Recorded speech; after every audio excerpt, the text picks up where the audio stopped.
Good morning, everyone. Today, for this Unit 1, Tools and Techniques of Management Accounting, we'll be discussing. This is the topic, that is Tools and Techniques of Management Accounting. The first slide, in all the slides I have explained in point wise. So I'll be explaining to you from the beginning. First is the financial planning. Now, what is financial planning? The main objective of any business organization is maximization of profits. The objective is achieved by making proper or sound financial planning. Hence, financial planning is considered as best tool for achieving business objectives.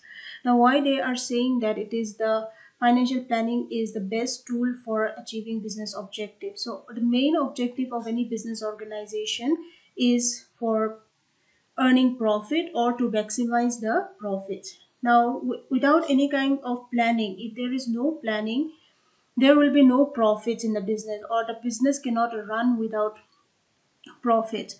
So, first of all, whenever there is any kind of organization, any kind of business is there, their main objective is to earn profit and to maximize the profit as much as they can, and to not to suffer any kind of loss in the future. But in the future, what will happen, no one knows. You may earn profit, you may suffer loss. So if you want to earn profit, to maximize the profit, to make the business grow, what the managers they have to do, they have to do the planning. And for planning, it is not only the main plannings of management, but financial planning is also required.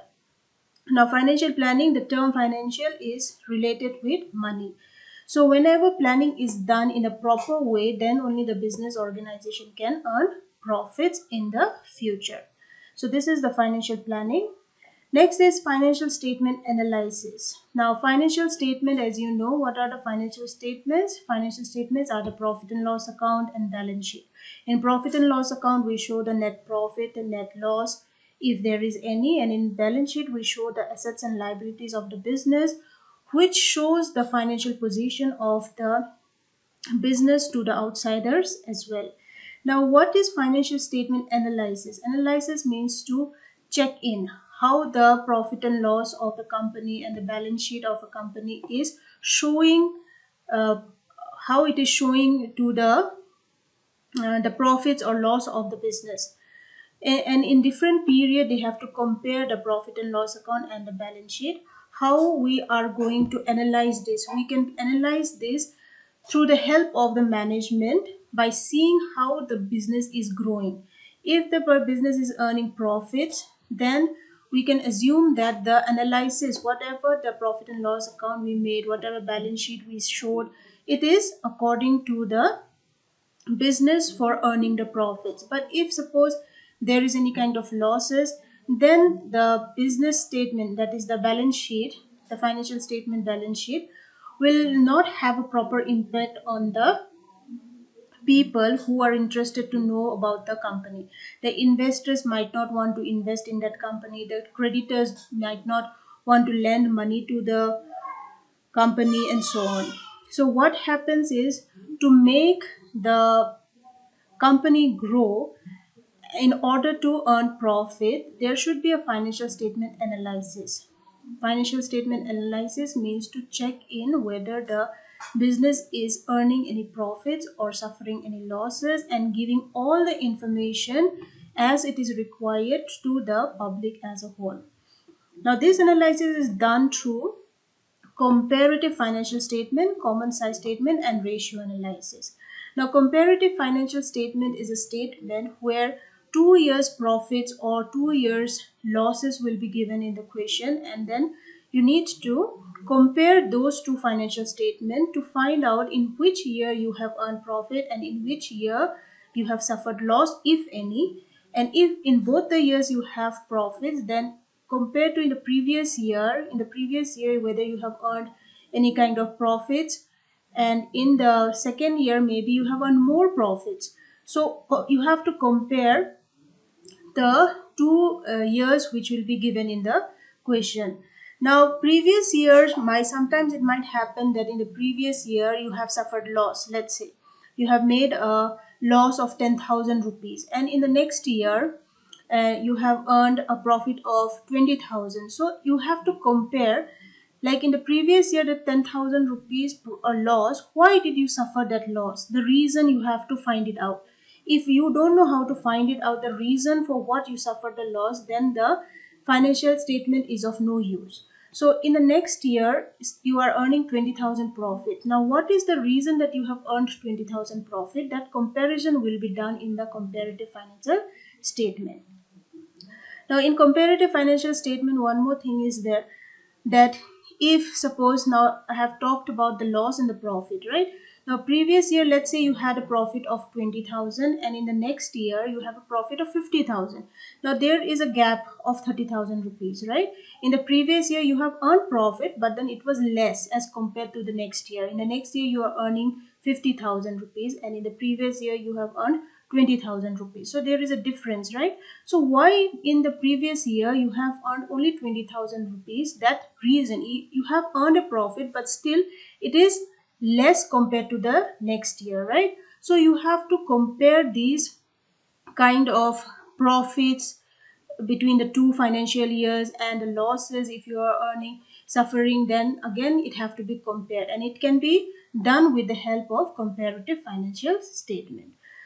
Next is your common size statement. Now, common size statement is again comparing only, that is compare like a comparative financial statement, but it is same only like a comparative financial statement, but here we are comparing the 2 years profits or losses in a percentage basis. Okay, so in common size statements, what happened, we compare the business statement, that is the financial statement of 2 years, but it will be shown in the percentage only.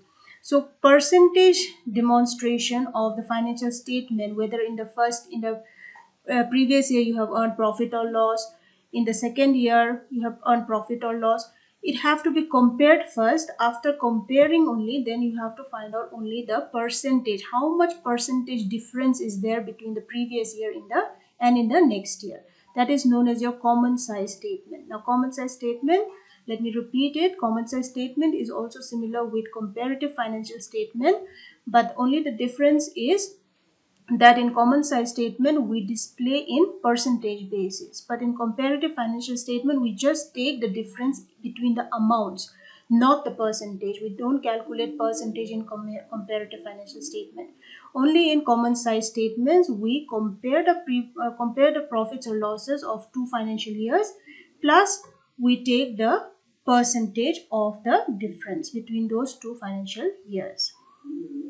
And the next one is the ratio analysis. Now, ratios are very, very important in finding out the financial statements of analysis. Now, ratio analysis is helping the organization, the business, to know whether the firm is having, or the organization is having cash, how much cash they have, how much liquidity they have. Liquidity means how much materials or assets they have in the organization, which can be easily converted into cash. So ratio analysis, it helps the company, the organization, to find out whether the company is having enough of liquidity cash, whether the company is earning any profits, whether the company is having any debt. Debt means any kind of obligation, like they have borrowed money from the banks or financial institutions, and how they are running the business. So all these things are done with the help of ratio analysis. Now, this ratio analysis, we have a separate unit, and there only we are going to learn in detail the ratio analysis in full-fledged unit. So for the time being, just know that ratio analysis helps the company to find out how much the company is having liquidity cash, or those assets which can be easily convertible into cash, how much stocks they have in the company, how much debts they have in the company, how much profit they are earning in the company in a particular year. So all these informations will be given in the ratio analysis. Now, coming to the next point, that is your cost accounting. So, cost accounting as a subject you have already learned in your second semester. Cost accounting, it is mainly related with the cost of any kind of product, process, department, or any kind of branch.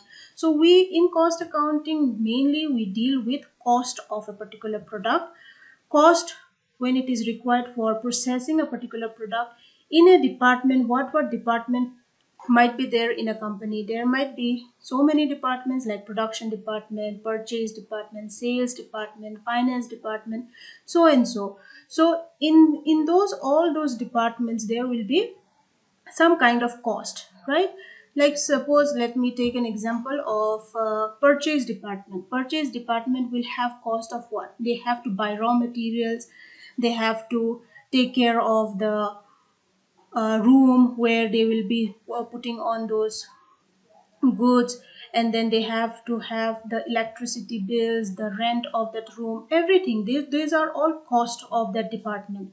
So same wise, there will be so many other departments also who will have the departmental cost. So these are all included in the department wise. Now every department, every process, every product, every different branches of accounting, everywhere they will be requiring certain kind of cost. So cost accounting mainly deals with the cost of a particular product or any of these. Now these cost data are compared with predetermined one. Predetermined one means which you have already estimated. Now suppose if you go in a market to buy something, let's say you want to buy a washing machine. Now you know the price of the washing machine is 15,000 rupees. Let's say, just for an example, 15,000 rupees. Now when you are before going to the market, you will analyze, you will first check whether you have that much cash or that much money with you to buy that washing machine of 15,000 rupees, right? Now when you are going to the market and then you try to buy the washing machine for 15,000 rupees, but in the shop the washing machine is costing 20,000 rupees, and one is costing 18,000 rupees. Now your price estimation, your price estimation was 15,000 rupees. Now why you have thought that it is 15,000 rupees? Because you have got some information from your friends or families. They said that in that shop you can get washing machine for 15,000 rupees, but actually, so you are concerned that it will be in 15,000 I can get a washing machine, right? But through your friends and families you came to know about that. But when you went to the shop, there is no washing machine costing rupees 15,000. They are all above 15,000. One is costing 18,000, one is costing 20,000. Now what you will do? So what you can do is you are comparing what your friends have said, that 15,000 cost, in 15,000 cost you will get the washing machine, but you are not getting that one, right? So what you are comparing is, you are comparing that 15,000 rupees with the real price in the market, right? So that data, whatever information data are the information which you get predetermined, means from before you have that information that this particular product will cost this much in one market, right? But this cost accounting, in cost accounting we deal with those cost information which are already there in the accounts. It need not be, like suppose if you are going, if your friends are saying that it is 15,000 rupees, and then later on you found out that it is 18,000 rupees, 18,000 rupees. So you have to see the difference of that, right? So all those things are recorded in the cost accounting. These are all the information which are put in the cost accounting. So this comparison of two costs enables the manager to decide the reason responsible for the difference between these costs. So here it is saying here, you can see here, this comparison means what you already know, what is actually the cost. So these two comparisons have to be done, and with this comparison only the management can decide whether the cost will be more or less, and why the difference is there between those two costs. So it have to be compared. If you don't know the previous prices of a particular product, then you cannot compare in how much cost you can get that particular product, right? So this comparison of the two costs enables the manager. So management we mainly take decisions about how the cost can be reduced, right? Cost, if you give more money, if you spend more money for a particular products, for buying a particular product, then definitely your cost will be increasing, right?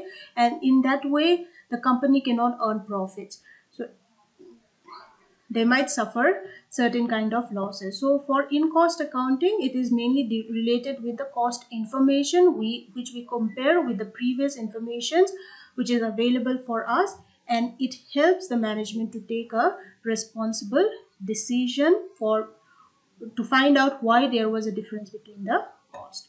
So this is the 3 points which I have explained. First is your financial planning, next is financial statement analysis, and the cost accounting.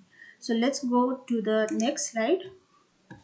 Now, on the next slide, the fourth point is management information system. Now, what is this management information system? The free flow of communication within the organization is essential for effective functioning of business. Hence, the management can design the system through which every employee of an organization can access the information and used for discharging their duties and taking quality decisions. Now, management information system. Now, when we are talking about this information system, it is a kind of communication between the organization. In an organization, as in management, we have already learned that in management there are different levels of organization: the top level, the middle level, the lower level, right? So if you need to have any, if you need to communicate with each other, there should be a proper flow, how the top management or how the top manager will communicate with the middle level managers, and the middle level managers how they will communicate with the lower managers, and the lower managers how they are going to communicate with the top management. So all these informations, these information, this communication process is done through the management information system. That means from everywhere in the organization, whatever level it might be, they maybe it may be the top level, middle level, lower level, every people should have a communication, free flow communication within the organization, so that they're when they are working in the organization, they know their duties and they know how to take decisions regarding any kind of uh, whatever is required in the organization to take up. Now, for management information system, there are many various duties and quality decisions have to be taken. Now, discharging of duties is mainly done by the lower level management, where the workers or the subordinates mainly work for the organization. They are not available to take the decisions regarding the organization. The quality decisions are made only in the top level management, and once the decisions are taken by the top level management, then only the informations are communicated to the middle level managers, and the middle level managers will communicate it to the lower level managers. And when the lower level managers, the subordinates, know about the decisions being made by the top level managers, they will perform the duties as it is required by the organization. And for that reason, communication is a must. So how to get free flow communication? Free flow communication can be done through the management information system. Next is the fifth point is management reporting. Now, reporting, whenever we are making any kind of, we are doing any kind of duties, sorry, we are doing any kind of duties, we are making any kind of decisions, there should be certain reports. You have to report it. You cannot just keep it to yourself. Communication is there. After communication, it's not that only verbal communication will be done. For verbal communication you are doing, as well as there should be a written documents or written activities which should be prepared in the form of reports. So all these reports should be kept in the organization for showing, to find out later whether there is any kind of strength in the business or there is any weaknesses in the business, not only in the financial activities but in operating activities. Operating activities are those activities which we do in a day to day level, every day, doing everyday things is called the operating activities, and financial activities related with the inflow and outflow of cash. So while making the report or while preparing the report, we have to find out what are the strengths and weaknesses we found or we will probably find in the operating activities and the financial activities. Operating activities are those which are used in day-to-day activities, and financial activities are those which are for inflow and outflow of cash.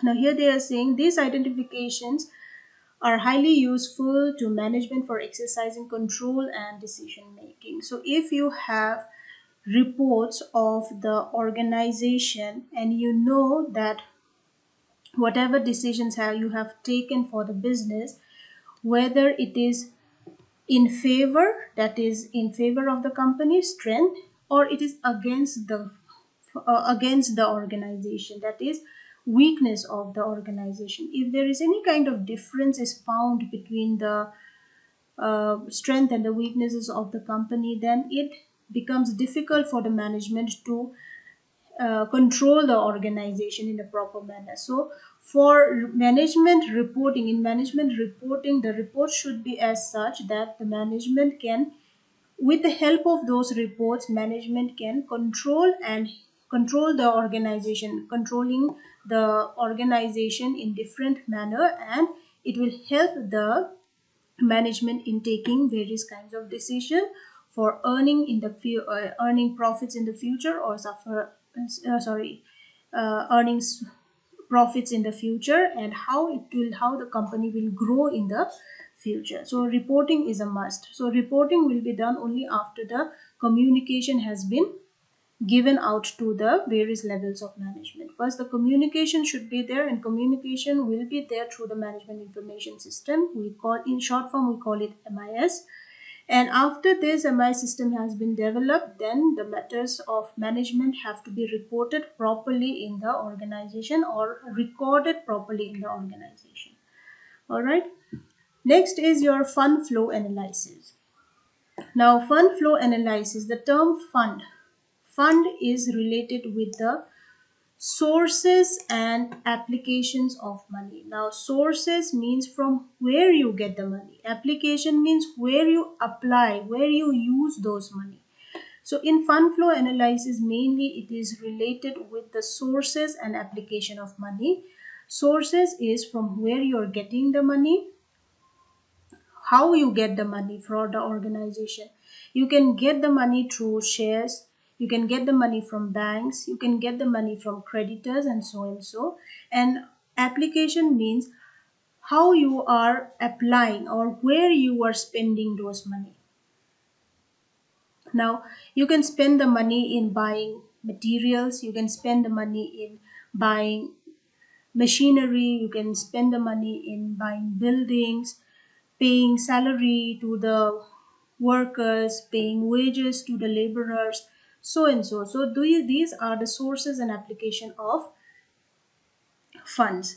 Now this fund flow analysis, since the word analysis is there, we have to check in how the funds are, from where the funds are coming, and how it has been invested or how it has been applied in the business.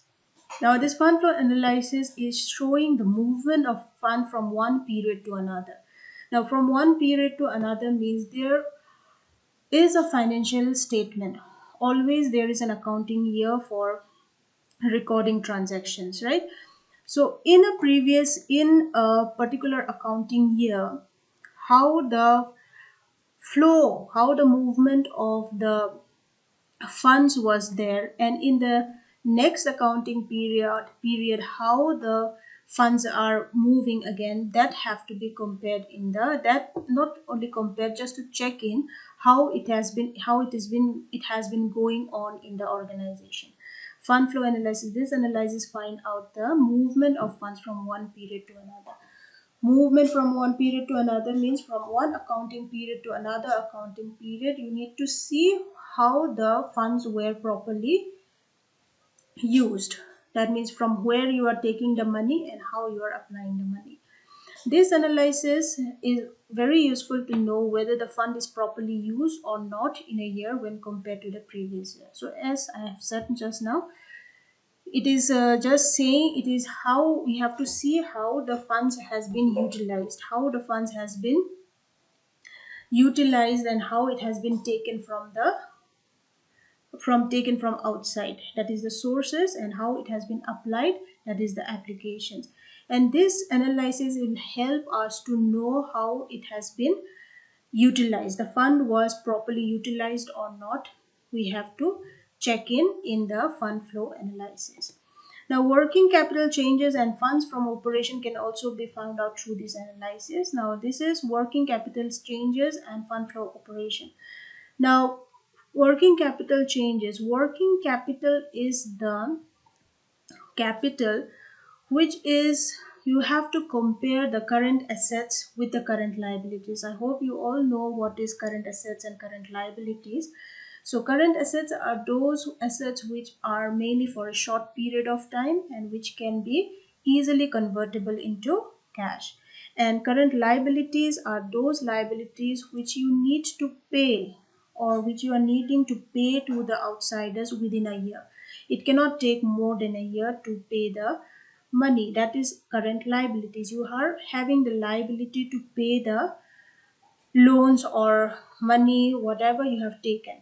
Now working capital changes. Now working capital changes is to show the current assets, difference between the current assets and the current liabilities. And this working capital changes also will be learning in the ratio analysis when we are going in the unit, when we'll be learning in the ratio analysis in the next unit. We'll be discussing this thing in detail. And next is fund from operation. Now fund from operation means how the day-to-day activities of an organization affect the proper functioning of the money. That is the fund flow operation. Fund flow operation means how the day-to-day activities of the business are carried out in order to properly utilize the funds which are taken from the which are taken by the company, and how the money has been utilized for outflow of the organization. So this is the funds from operation. Now fund flow analysis is mainly showing the movement of fund from one period to another and to see how the funds has been utilized in the previous year and in the coming years, how the fund flow are utilized. And for this reason, these capital, working capital and fund flow operation, these are the two different terms which are also helpful in analyzing the fund flow analysis.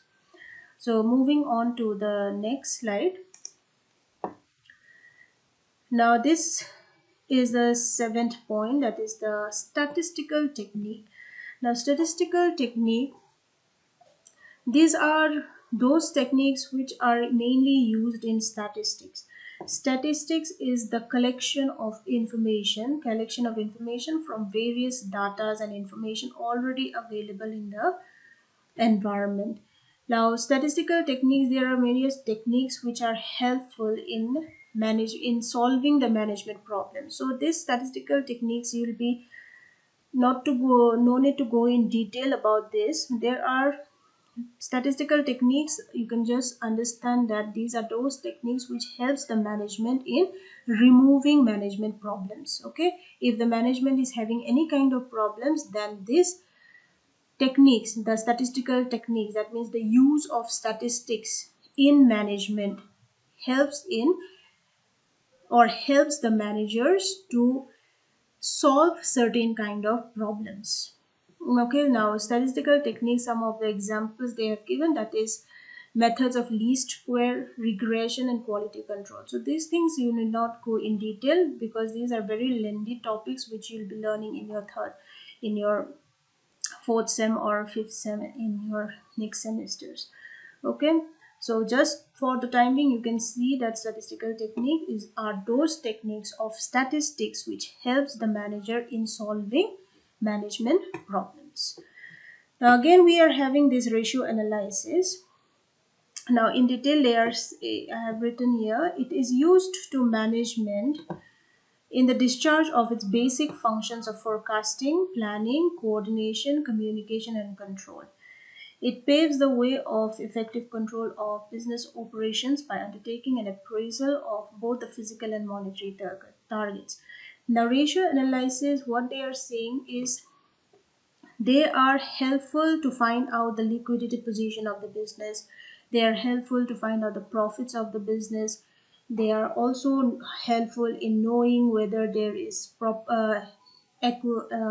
to say, inventory, proper inventories are available in the organization or not. So these things are done through the ratio analysis, and this ratio analysis helps the management. When we use those ratios to analyze the management, it helps the management in proper planning, in coordinating the activities, and in communicating and controlling the organization. That is all the functions, basic functions of management. They are all the forecasting, planning. Forecasting means to forecast, to see in beforehand, to expect something beforehand, what will happen in the future. But you cannot forecast anything in accurate manner, right?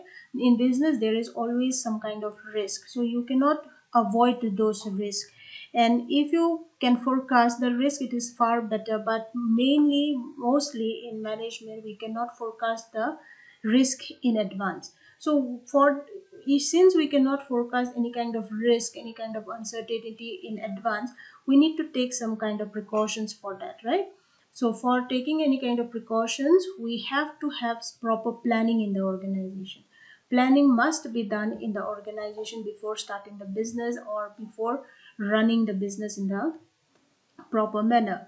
And there is a coordination. Coordination means there should be a proper understanding between the organization members, that like the top level management, middle level management, lower level management. They must coordinate. They should work properly, in work together to achieve the goal of the organization. So after planning, after the plan has been made for the organization, what is the objective of the organization, there should be a proper coordination between the organization, that is between the organization members, that is to work together with each other.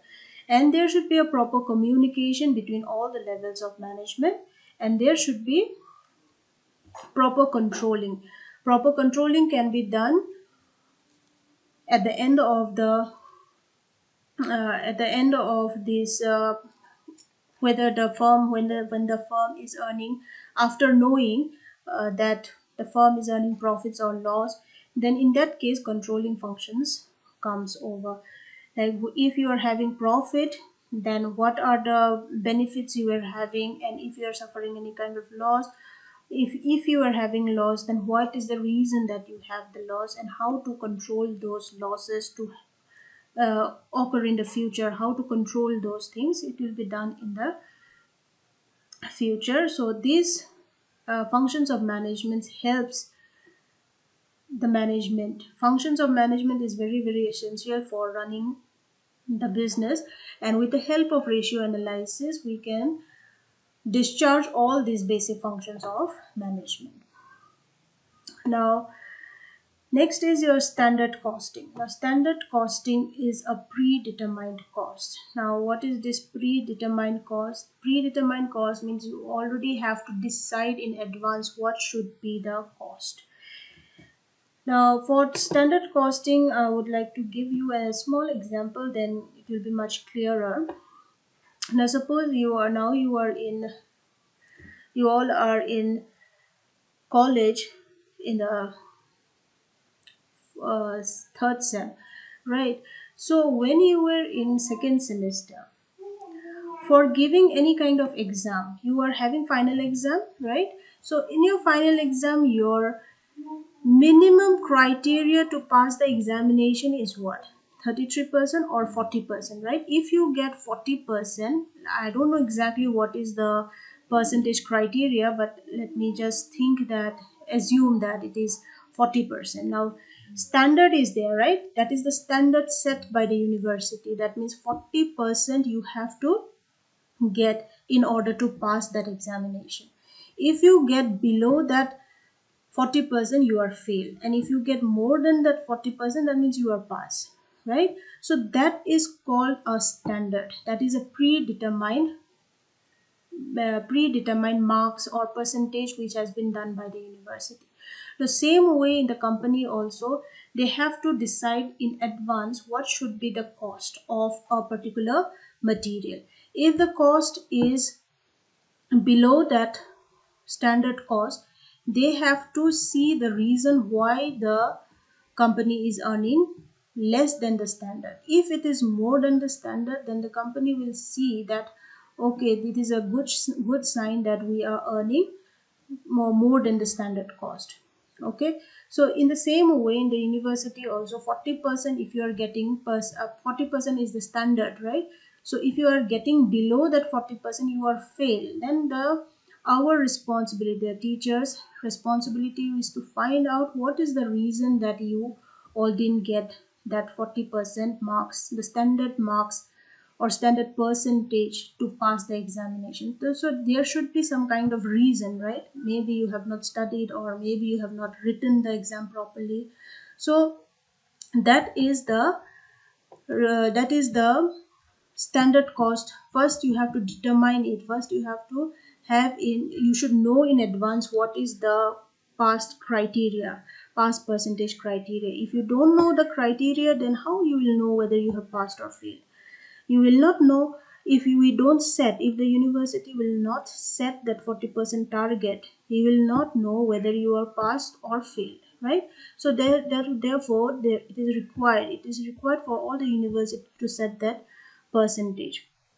Now when we earn, or when we are getting below that standard cost, below that standard percentage, you are failed, right? So that is known as your actual performance. Okay, whether you are failed or whether you are passed or whether you are equal to that standard set, it is the comparison have to be done between these two. That is the standard, whatever the standard percentage has been set by the university, and the actually how much you are getting in the exam.